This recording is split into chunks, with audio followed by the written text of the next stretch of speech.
Look, I'm 47 years old, and my wife is 45. We were together for 12 years, married for 9 of those. I'm telling you this story because maybe someone out there needs to hear it, needs to know they're not alone when life kicks them when they're down. So, here's how it started going south. I worked in commercial construction management for 14 years. A good company, decent pay, benefits, the whole package. I was pulling in about 78 grand a year, which in our state isn't bad money at all. We purchased this nice 3-bedroom house in 2019. Then the company began experiencing financial difficulties. They lost 2 major contracts within 3 months, and suddenly they were hemorrhaging money. I saw the writing on the wall, but I didn't think I'd be one of the ones let go. I'd been there for over a decade, had good reviews, and solid performance. It didn't matter. They cut 30% of management in one day. Just like that, I was out. That was August of last year. I remember coming home that afternoon, walking through the door at about 2:30 when my wife wasn't expecting me. She was on her laptop at the kitchen table, and she looked up, a confused expression on her face. She asked me why I was home. I told her they let me go, that there were company-wide layoffs, and I was one of 30 people who got cut that day. Her face just changed. I can't even describe it properly. It wasn't concern or worry or even shock. It was disappointment, like I'd let her down personally by losing a job due to circumstances completely outside my control. She immediately started panicking about money instead of asking if I was okay or saying we'd figure it out together. I explained that I had 2 months severance pay, amounting to almost $13,000 after taxes. We had about $9,000 in savings. I'd file for unemployment and start looking for work the next day. I asked her to just be patient with me while I found something. She worked as an office manager for a dental practice, earning around $42,000 a year. Between unemployment and her salary, we could stay afloat if we were careful. It wasn't ideal, but people deal with worse. She didn't say anything encouraging. She just closed her laptop and walked off. That's when I should have known something was off. The next couple of months were brutal. I'm not going to lie. I applied for probably 60 jobs in the first 6 weeks: construction management, project coordination, even stepped down to assistant positions. The market was flooded with people just like me, all competing for the same handful of openings. I had 4 interviews. 3 of them went nowhere. The 4th one seemed promising, but they ultimately went with an internal candidate. Meanwhile, my wife was getting colder by the day. She stopped asking about the job search after the first month. She started working later and later. She'd leave at 7 in the morning and wouldn't get home until 8 or 9 at night for a dental office that closed at 6. When I asked her about it, she would just give me vague explanations, saying she was catching up on paperwork or that the dentist needed help with billing issues. Always had an explanation ready. She stopped touching me. No kisses goodbye, no hugs, nothing. We'd sit on opposite ends of the couch watching TV. She was always on her phone, always texting somebody. I didn't say anything. I kept my cool because I was going to find out what was going on with her. I asked her once who she was talking to all the time. She'd say it was just a coworker from work or another coworker or whoever. But here's the thing. I knew she was lying because her face would take on a certain look. This little half smile that she only used to give me. Now she was giving it to her phone screen. We were living off my unemployment and her salary, which meant I was bringing in about $420 a week after taxes. She was covering most of the bills, and she never let me forget it. She'd snap at me if I left the lights on, asking if I could not use so much electricity. She even said once when I made myself a sandwich for lunch, asking if I had to eat so much, as if I were some kind of burden she had to tolerate. 3 months after I lost my job, my buddy called me up. We'd worked together at the construction company before he left to start his own electrical business about 2 years back. We'd grab beers occasionally, shoot the breeze, stayed in touch. He called, sounding uncomfortable, saying he needed to talk to me about something and didn't really know how to say it. My stomach dropped. You know that feeling when you know bad news is coming? I told him to just say it. He told me he heard a rumor that my wife was messing around on me. He said he didn't have any proof, but he thought I should know. He apologized. I felt like I'd been slapped. We talked for another 20 minutes. He didn't have photos or anything concrete, just what he heard. But my buddy wasn't the type to make stuff up. In the 15 years I'd known him, the dude was painfully honest. His eyes and ears never deceived him. After we hung up, I just sat there in my empty house. My wife was at work, supposedly. I was home alone, jobless and clueless, while my wife was out there making a fool of me. I didn't confront her. Looking back, maybe I should have, but I needed to know for sure. I needed proof, because she would have just denied it otherwise. I looked like the crazy, jealous, unemployed husband who was paranoid because she was the breadwinner now. So I went online and did some research. I found this voice-activated recorder on Amazon. The battery lasted for days, and it only recorded when it picked up sound. I waited for it to arrive. Then one morning before she left for work, I placed it under her driver's seat in her car. Took me about 5 minutes. She'd never notice it there. The first week, I got nothing useful. Just her singing along to the radio, making a phone call, normal stuff. Then, one night, she came home and said she was meeting her friend for dinner. She'd be back around 10. I listened to the recording the next day while she was at work. Let me tell you, hearing your wife's voice in her car, talking on the phone to another man, planning when they can meet up next, that's a special kind of pain. She was laughing, flirting, telling him she missed him. She said she could probably get away Friday night, that I'd be home, but she'd tell me she was going to see a movie with the girls. They could meet at the same hotel as last time. My hands were shaking as I listened to it. She'd been lying to my face for months, and I'd been too focused on finding a job to even notice. But here's what really got me.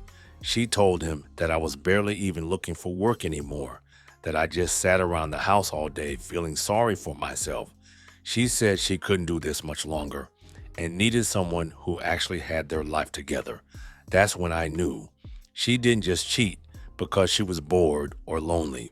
She cheated because she stopped respecting me the second I lost my job.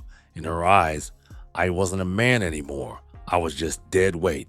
I continued to listen to the recordings over the next couple of weeks. She mentioned his name once. She dated this guy before we got together. I remember her talking about an ex-boyfriend, saying they broke up because he had to move away for work. I checked our phone bill online.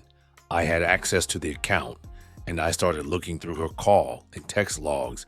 There was one number that showed up constantly, multiple times a day, every single day, going back 4 months.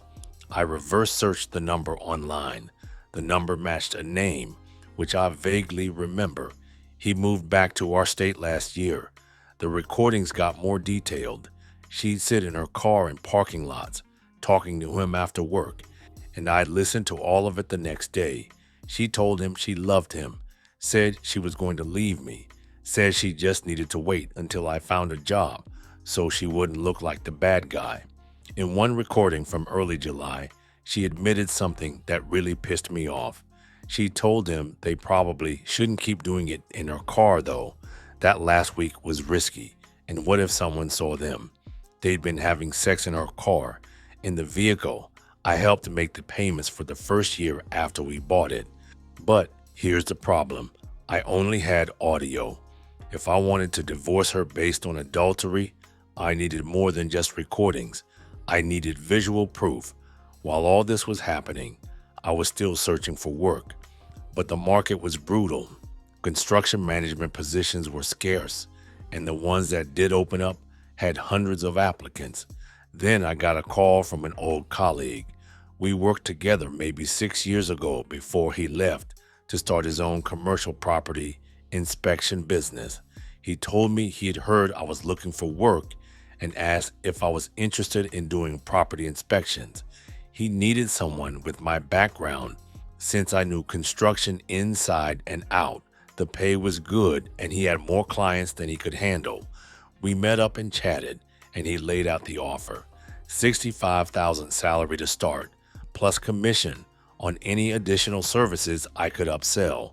Company vehicle, benefits, the whole package. He needed someone who could start in 3 weeks. He explained that he was expanding and securing contracts with commercial real estate companies throughout the state. He needed someone he could trust, who knew their stuff, and I was the perfect fit. I almost cried right there on the spot. After 4 months of rejection and watching my marriage crumble, here was a lifeline. I accepted on the spot. My wife's reaction when I told her, she barely looked up from her phone and said, "Oh, that's good." No excitement, no relief, nothing, because by then she'd already mentally checked out. She already had her affair partner. I started the new job in late July. The first week was training, getting familiar with the inspection software and learning the protocols. By week 2, I was out doing inspections on my own. Warehouses, office buildings, retail spaces. The work was actually interesting, and my boss was great to work for. My first paycheck hit in mid-August, $2,100 after taxes for 2 weeks of work. I deposited it into my account and didn't say anything to my wife. She hadn't asked about the job after that first night anyway, but I had a plan forming because while I was working, I was also still collecting evidence. I went back online and found a rear view mirror with a built-in camera, the kind that Uber and Lyft drivers use to record rides for safety, but a little more discreet, more like inside the mirror. It could record audio and video inside the vehicle and had a memory card that could hold hours of footage. It cost me $130, but it was worth every penny. One morning when my wife was in the shower, I installed it in her car, replaced her regular rearview mirror with this one. It looked identical. She never noticed. I gave it a week after installing the camera, kept my head down, went to work, came home, pretended everything was okie dokie. She was still coming home late most nights, still cold and distant, still on her phone constantly. Then it happened. Friday, September 8th. She told me she was going out with friends from work for a birthday dinner for one of the dental assistants. She'd be home by 11. The next day, while she was at work, I pulled the memory card from the camera and watched the footage on my laptop. There it was, crystal clear video and audio. She picked her affair partner up from a parking lot around 7:30. He got in the passenger seat. They kissed, a full-on making out like teenagers kiss. They drove to a restaurant about 30 minutes north, but the real evidence came after dinner. They drove to a dead-end road near a park, middle of nowhere, no streetlights, completely secluded, and that's when she said it. She told him she was going to tell me soon, that she couldn't keep doing this and wanted to be with him. He asked when. She said that after things stabilized. I had just started my new job, and she didn't want to look like the person who left me when I was down. But once some time passed, she would tell me. She said we grew apart, that the stress of my unemployment killed the marriage. She said I was so clueless that I had no idea and still thought everything was fine. He asked about the house. She said it was in both our names, but she put down most of the down payment from her savings before we got married. Her lawyer had already told her she would get a bigger share if we sold it. They talked for another 10 minutes about their plans, about how they'd move in together once her divorce was final, about how she'd been in love with her affair partner all along, even when they were apart, and seeing him again last year made her realize she'd made a mistake marrying me.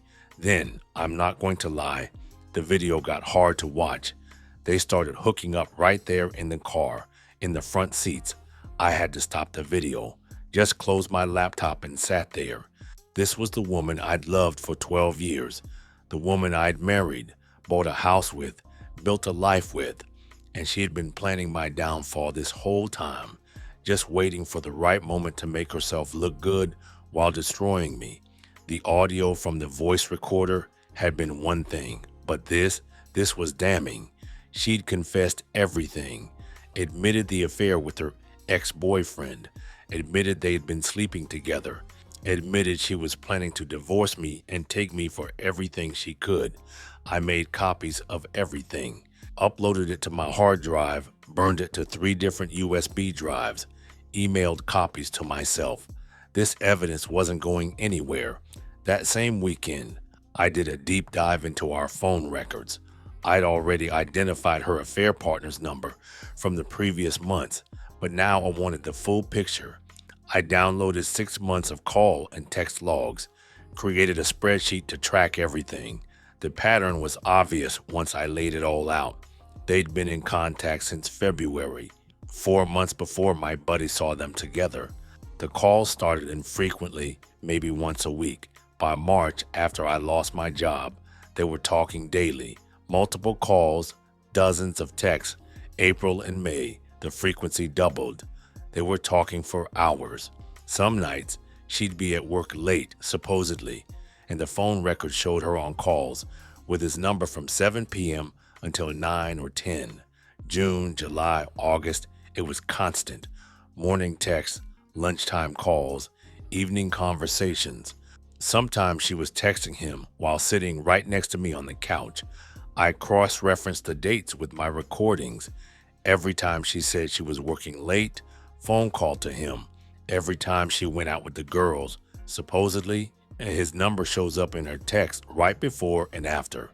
The most telling detail, the day I told her about my new job, she texted him within an hour.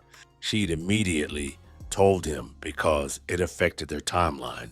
She couldn't play the victim card of leaving her unemployed husband if I had a good job. I printed everything. Call logs, text message timestamps, dates and times, matched them up with the audio recordings and the video evidence. I had a complete timeline of the entire affair, from first contact to the present day. I called my dad. He lives about 45 minutes away, retired now, just him and his dog in a 3-bedroom ranch house. My mom passed away 6 years ago, and he'd been rattling around in that house alone ever since. I asked if I could stay with him for a while, maybe a few months, while I figured some things out. He asked what was going on. I told him everything. The job loss, my wife's behavior, the affair, the evidence I'd collected. My dad's a quiet guy, doesn't get emotional much, but I could hear the anger in his voice. He told me to pack my stuff and come that day, that I didn't need to stay another night in that house with her. But I had a different plan. See, the house was in both our names. We each put in $20,000 for the down payment from our separate savings. The mortgage was in both names. I wasn't just going to walk away from my investment, but I also didn't want the house anymore. But deep down, I couldn't just walk away from it. It was tainted now. Every room held memories that were now lies. I called a divorce attorney, laid out the situation, showed her the evidence. She explained that our state is a no-fault divorce state, but the state also recognizes fault-based grounds, including adultery. With the evidence I had, particularly the video confession, we could file on the basis of adultery. It wouldn't necessarily affect the property division, but it would certainly impact any claims my wife may make for spousal support. I asked about the house. She said I had equal ownership and could file for partition and sale, force the sale of the property, and split the proceeds, given that we both contributed equally to the down payment and both names were on the mortgage, it should be a 50-50 split after the sale. I asked how fast we could move on this. She said she could have papers drawn up and ready to file by Wednesday. She asked if I had a place to stay. I told her my dad's house. She said good, to file for divorce, file for partition and sale, and get out of that house. Not to give my wife any indication that this was coming, as the element of surprise was in my favor. I spent the next 2 days secretly packing. I took some personal items to my dad's house in the back of my truck, clothes, important documents, and family photos from before my wife, my work stuff, nothing she'd noticed missing. That night, my wife came home late as usual, said she'd been at a dentist conference. I didn't even argue, just said okay. I told her I was going to stay at my dad's for a few days since I hadn't seen him much lately and wanted to spend some time with him. All she said was okay, and to tell him she said hi. Wednesday morning, I loaded the last of my important belongings into my truck, left behind the furniture, the kitchen stuff, and some other things. I would just buy new stuff, didn't give a shit. I just wanted out. I went to my attorney's office at 9 a.m., signed the divorce papers, signed the partition and sale documents. Everything was filed electronically by 10:30. My wife was served at her work at 1:15 that afternoon. I was already at my dad's house, unpacking boxes in the bedroom that had been mine growing up, when my phone started blowing up. The first call came at 1:27 p.m. I let it go to voicemail. Her voice was shaking, asking what the hell this was, saying I was divorcing her, and I couldn't just do this. She demanded I call her back right now. The calls kept coming, every 5 minutes. By 2 o'clock, I had a boatload of missed calls. The text started next. She told me to answer my phone, said this was insane, that we needed to talk about this, that I was being ridiculous, demanded I call her now, asked where I was, asked if I was seriously at my dad's, said I couldn't force her to sell the house, threatened that her lawyer was going to destroy me. I didn't respond to any of it, just saved all the messages as more evidence of her instability. He told me I'd done the right thing, that my mother would have skinned that woman alive if she knew what she'd done to me. Around 4 o'clock, my wife showed up at my dad's house. I heard her car pull up, heard her door slam. She was banging on the front door, yelling that she knew I was in there and we needed to talk. My dad went to the door. I stayed in the kitchen, out of sight. He told her calmly that she needed to leave. She kept insisting she needed to talk to me, that this was insane, that I'd filed for divorce without even talking to her. He told her she'd made her choices and I'd made mine, that she wasn't welcome there. If she didn't leave, he was calling the police. She screamed, "Fine," and told him to tell me I was making a huge mistake and would regret it. She peeled out of the driveway, tires squealing. The calls and texts continued all evening. She was calling my phone, calling my dad's phone, and even tried calling my work number.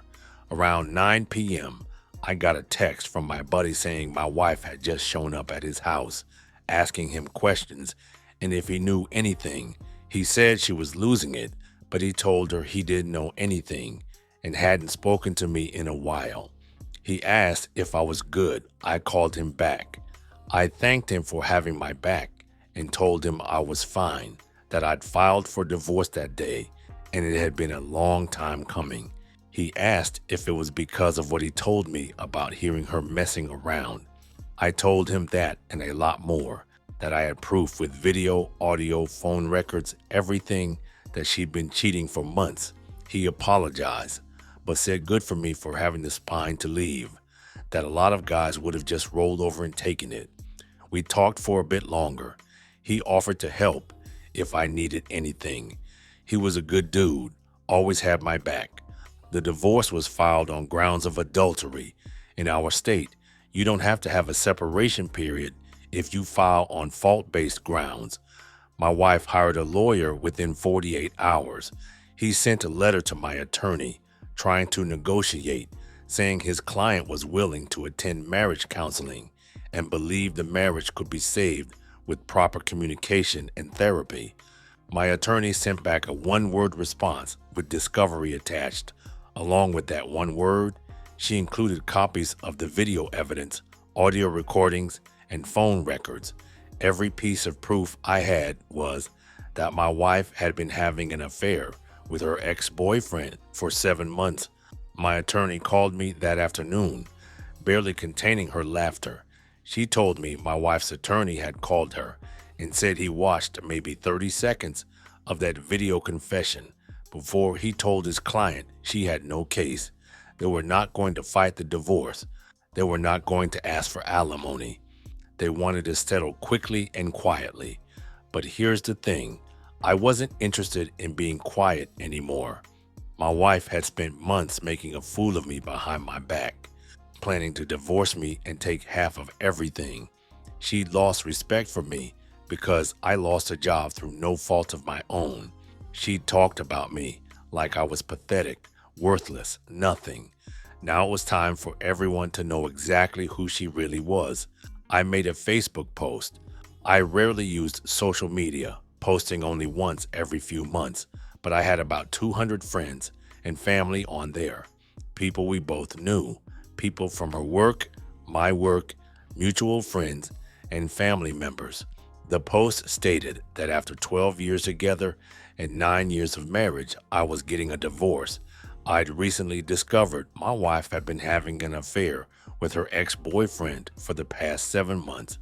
During the hardest time of my life, when I lost my job and needed her support, she decided to betray me in the worst possible way. I had video and audio evidence of her confession. I was sharing this because I was done protecting someone who didn't think twice about humiliating me. To everyone who knew and didn't tell me, I understood their position.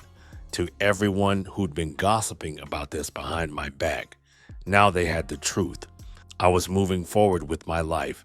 I didn't include the actual evidence. That was for the court, but I didn't need to. The post alone was enough. Within an hour, it had 70 comments. People were shocked, supportive, and angry on my behalf. Several people commented that they heard rumors but didn't want to get involved. My wife's co-workers started commenting, some saying they'd suspected something but never knew for sure. One woman who worked at the dental practice with my wife commented, saying she was so sorry I had to go through this, that they had no idea that my wife always talked about how happy she was married to me and that this was shocking. Another mutual friend commented, asking if it was really her ex-boyfriend and wondering why they couldn't believe she had gone back to him, given that she had originally left him for me. That was news to me. Of course, she'd left her ex for me years ago, probably when I had more going for me. And now that I'd hit a rough patch, she went running back to him. My phone started ringing. Friends were calling to check on me, and family members were expressing their support. My sister called and went on a 10-minute rant about what a terrible person my wife was. My wife tried to post her own version on Facebook, claiming I was abusive and controlling, that she'd been unhappy for years, that I was twisting the truth, but the damage was done. The comments on her post were brutal. People were calling her out, saying they didn't believe her, and pointing out that I had evidence, while she only had excuses. She deleted her post within 3 hours and deactivated her account. The divorce was finalized in late October. Because our state recognizes adultery as grounds, and because I had overwhelming evidence, the judge granted the divorce quickly. The house sold in November for $325,000. After paying off the remaining mortgage and closing costs, we each walked away with approximately $109,000. Not the outcome my wife had wanted when she was planning to take me for alimony and a bigger share of everything. She moved in with her affair partner within a week of the divorce being final. I heard they rented a condo. I stayed with my dad through the end of the year. I saved money from my new job, rebuilt my emergency fund, and started putting my life back together piece by piece.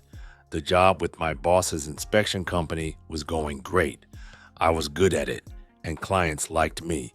By December, my boss offered me a promotion to senior inspector, along with a salary bump to $72,000.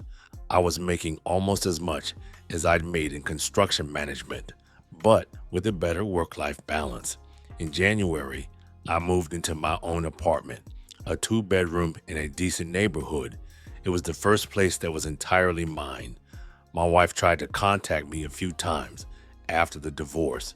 She sent me an email in December, apologizing for the mistake, explaining that she'd been confused and scared when I lost my job. I didn't respond.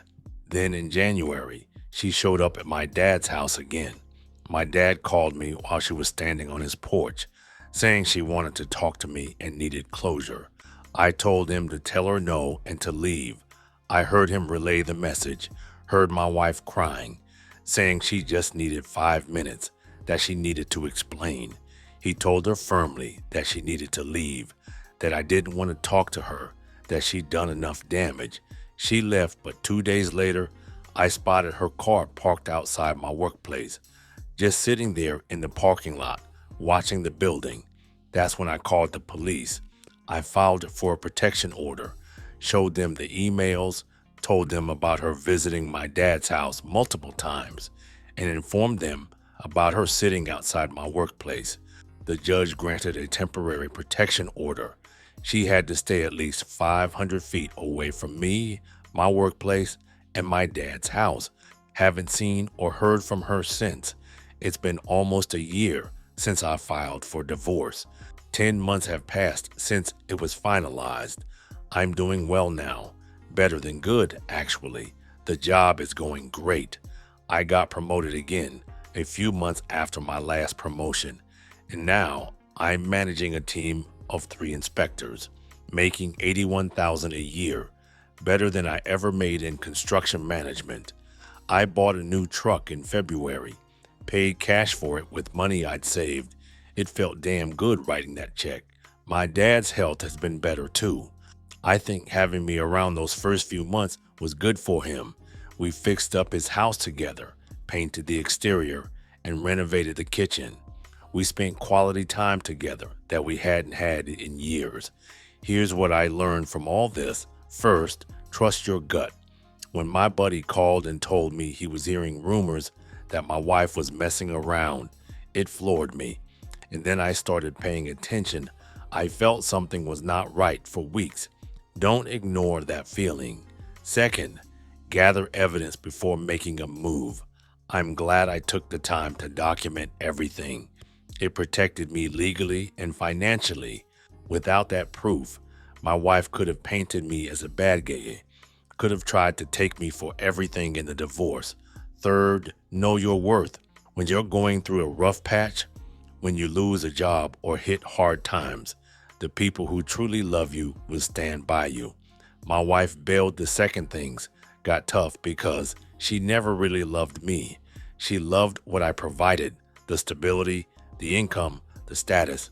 When that disappeared, so did her respect for me. Fourth, starting over isn't the end of the world. I lost my job, my wife, and my house all in the span of 8 months. A year ago, I thought my life was over, but here I am, in a better job, financially stable, and happy for the first time in years. Sometimes you have to lose everything to realize you didn't need any of it in the first place. And finally, the right thing is often the hard thing. It would have been easier to ignore my buddy's call, to pretend I didn't know about the affair, to stay in that marriage because it was comfortable and familiar, but I would have been miserable. My wife would have eventually left me anyway, on her terms, and I would have come out of it much worse. Instead, I took control. I gathered my evidence. I made my move. I exposed the truth, and I walked away with my dignity intact. To anyone going through something similar, you'll survive this. It feels like the end of the world right now, but it's not. It's just the end of a chapter. And the next chapter, that's yours to write. Stay strong out there. Update June 2025. Quick update for anyone following my story. My ex-wife and her affair partner broke up in March. Heard through mutual friends that she tried to contact him after they split, and he told her he'd realized she wasn't worth it. Brutal, but that's the way karma works. She's apparently living with her parents now. Lost her job at the dental practice back in February. Officially, it was a position eliminated, but everyone knows the real reason. Her affair partner has moved on to someone else. The divorce was the best thing that ever happened to me, even though it didn't feel like it at the time. Thanks for reading my story. Hope it helped somebody out there who needed to hear it.